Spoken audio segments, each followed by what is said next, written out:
Iya, jadi pertama Komnas Perempuan berpandangan ya, poligami baik yang dilakukan oleh ASN maupun non-ASN itu adalah bentuk kekerasan terhadap perempuan ya.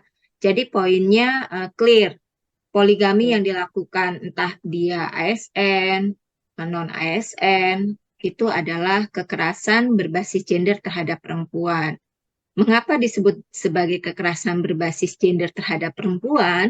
Karena menempatkan perempuan pada posisi subordinat, kemudian perkawinan poligami itu juga melambangkan superioritas laki-laki atas tanda kutip kepemilikan ya atas perempuan gitu kan.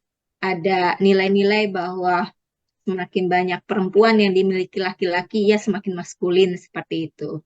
Hmm. Nah, dalam pandangan kami, perkawinan poligami ini tentu juga termasuk di dalam pemantauan dan pengaduan kasus yang disampaikan ke kami. Poligami ini menjadi pintu atau merentankan perempuan, baik istri pertama maupun istri kedua maupun anak-anak yang dilahirkan untuk menjadi korban kekerasan dalam rumah tangga. Jadi posisi Komnas Perempuan adalah poligami baik ASN maupun non-ASN adalah bentuk kekerasan terhadap perempuan. Kemudian kedua, kalau ditanyakan terkait aturan hukumnya, sebenarnya aturan ini teman-teman tidak melihatnya langsung poligaminya. Hmm. Oke. Jadi Undang-Undang Perkawinan kita, Undang-Undang Nomor 1 Tahun 1974 ya, Hmm. mendasarkan bahwa perkawinan di Indonesia itu ajasnya monogami. Apa ajas monogami itu? Yaitu seorang laki-laki hanya menikah dengan seorang perempuan, begitu juga sebaliknya. Hmm. Oke, jadi ajasnya itu monogami. Namun monogaminya ini tidak tertutup, terbuka, ada jika agama yang diyakini itu memperbolehkan adanya poligami gitu ya, Hmm. itu laki-laki diperbolehkan untuk poligami, tapi dibatasi sedemikian rupa. Apakah syarat-syaratnya terpenuhi gitu ya?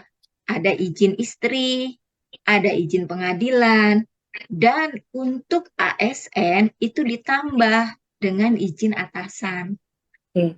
Jadi PP eh, 45 tahun 90 yang mencabut PP nomor 10 tahun 83 ini adalah pembatasan untuk PNS yang akan menikah poligami. Jadi selain ia mendapatkan izin dari istri, izin dari pengadilan, dia harus mendapatkan izin dari atasan. Tujuannya apa? Karena nilai yang ingin disampaikan, Hmm. yang ingin dibentuk ASN, baik laki-laki maupun perempuan, ini harus memberikan contoh untuk menjalankan perkawinan monogami. Karena ajas perkawinan kita adalah monogami. Kekerasan dalam rumah tangga itu kan salah satunya adalah kekerasan terhadap istri ya. Hmm. Nah, yang diadukan memang umumnya poligami yang diadukan ke kami itu diawali dengan adanya relasi di luar perkawinan terlebih dahulu. Oke. Bukan misalnya berdasarkan seperti ketentuan peraturan perundang-undangan ya. Hmm. Ada eh, apa ya misalnya hal-hal yang memperbolehkan seseorang poligami, kemudian mendapat izin ke pengadilan, izin dari atasan, kemudian baru terjadi perkawinan Hmm. kedua, ketiga, atau keempat.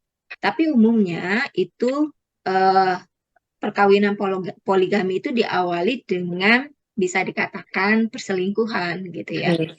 Nah, jadi yang harus ditanya juga dalam konteks ASN, perkawinan poligaminya itu tercatat atau tidak tercatat. Karena Oke. kalau tercatat, dia harus izin ke atasannya. Nah, kalau ada datanya berapa jumlah ASN yang melakukan poligami, maka perlu dipertanyakan bagaimana atasan melakukan assessment atau melakukan penilaian sehingga memberikan izin perkawinan poligami. Itu poinnya yang mungkin bisa menjadi perhatian.